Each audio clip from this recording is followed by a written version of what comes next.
So in today's episode of Just How Nuts Am I am going to patch this hole with some Gorilla Glue. How, you might ask?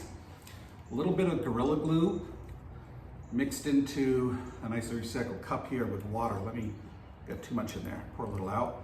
I'm gonna put some Gorilla Glue in there.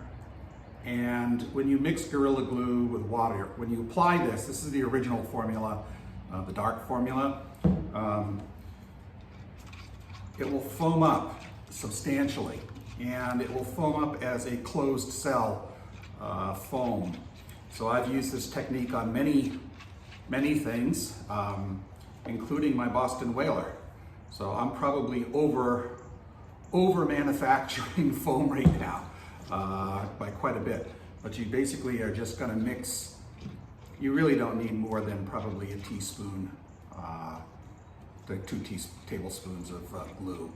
It doesn't take much. You just want it to start to get a little bit milky in color, and it will just foam up. It's as simple as that.